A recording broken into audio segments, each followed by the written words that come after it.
Aujourd'hui, j'aimerais vous raconter l'histoire de Mathieu. Il vit en France, il n'est pas de confession juive et il a une particularité, c'est un voleur professionnel. Particulièrement doué, si on peut dire, au point que la police n'arrive jamais à le coincer. Et un jour, il entend parler d'une exposition vente de diamants exceptionnelle réservée à certains collectionneurs triés sur le volet.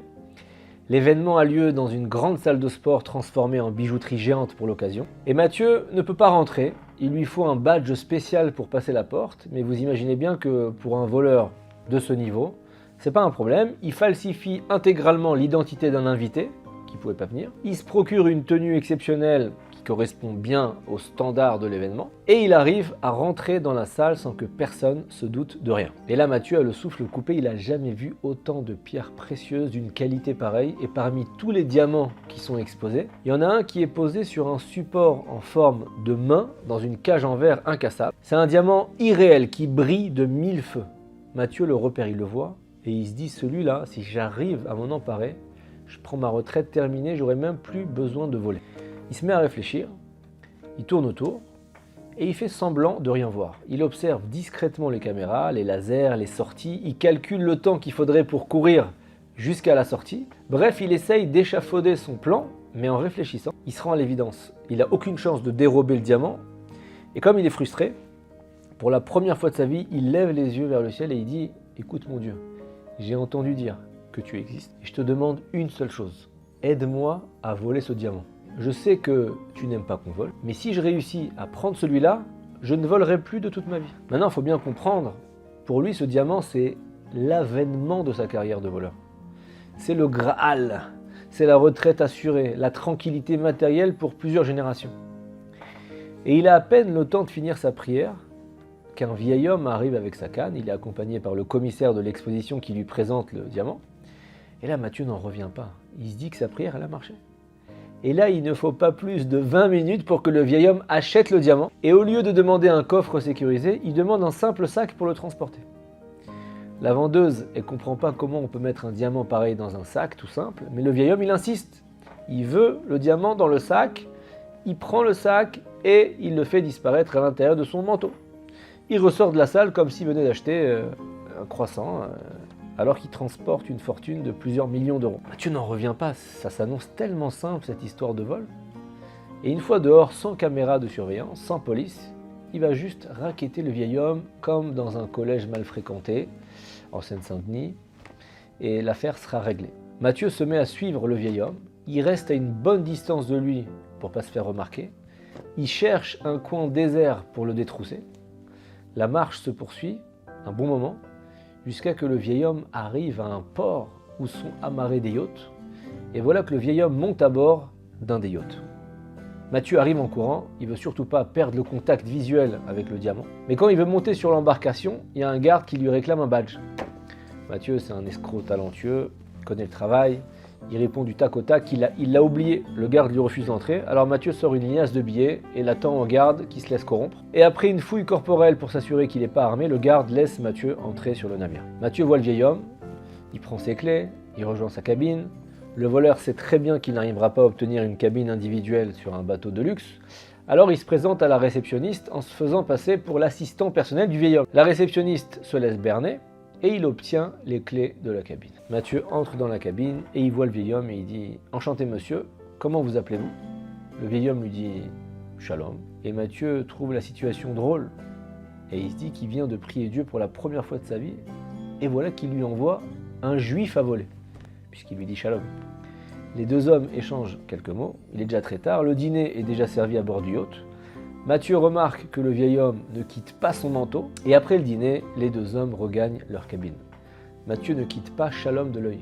Il le voit chercher frénétiquement quelque chose dans sa valise et il en sort un livre de prière et une petite kippa noire qui pose sur sa tête. Et le voilà qu'il se met à lire des psaumes du roi David, des Teilim. Mathieu attend que l'homme s'endorme, il veut faire les choses proprement, sans donner de coups. Il essaye d'éviter la violence car il sait bien que ça va lui être préjudiciable. Sauf qu'au lieu de s'endormir, Shalom, qui est pourtant âgé, continue de lire encore et encore les Teilim. Alors Mathieu finit par faire semblant de dormir. Il enfile son pyjama, il se couche et il fait semblant de ronfler.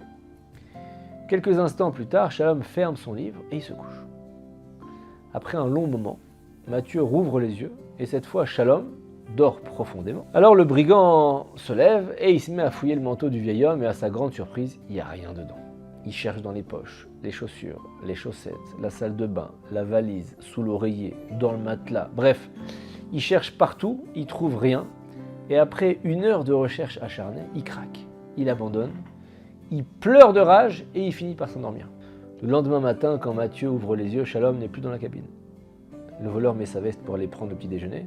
Il cherche les clés de la cabine dans sa poche et il sent qu'il y a un sac.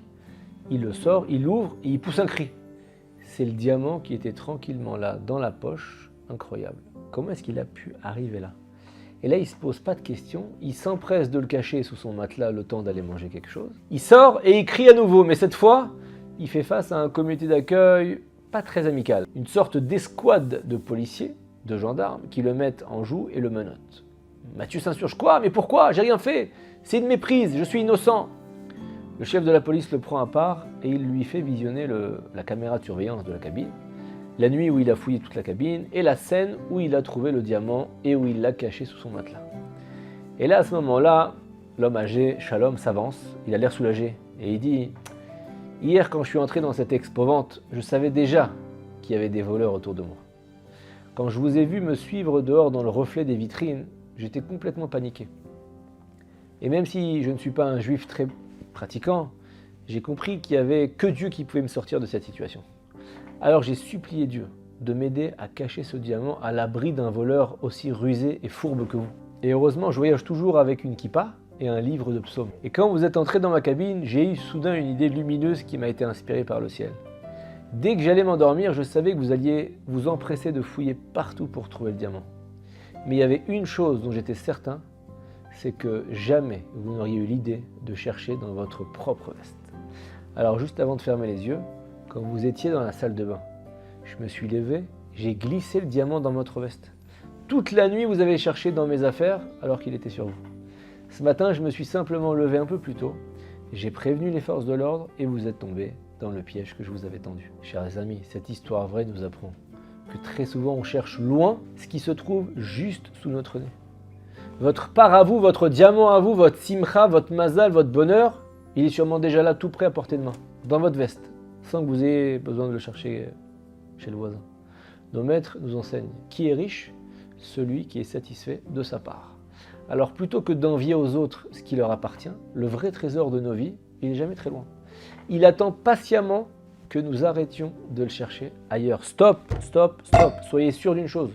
La prière et la tchouva n'ont pas de limite. Karov elecha adavar meod beficha. Regardez Shalom. Il n'est pas très pratiquant. Au moment le plus désespéré, il s'est souvenu qu'il fallait lever les yeux vers le ciel. Et Dieu l'a entendu. Ne désespérez jamais. Vous m'entendez? Jamais. Quelle que soit votre situation. Nos chachamim nous enseignent clairement dans le Talmud, même si une épée tranchante est posée sur la gorge d'un homme, il ne doit pas renoncer une seconde à implorer la miséricorde divine. Quelle excuse, mes chers amis, il nous reste pour baisser les bras? Aucune porte n'est complètement fermée. Aucun chemin de retour n'est jamais totalement bouché. La émouna, la tfila, c'est à portée de main de nous. Il suffit juste de les saisir. Shabbat shalom.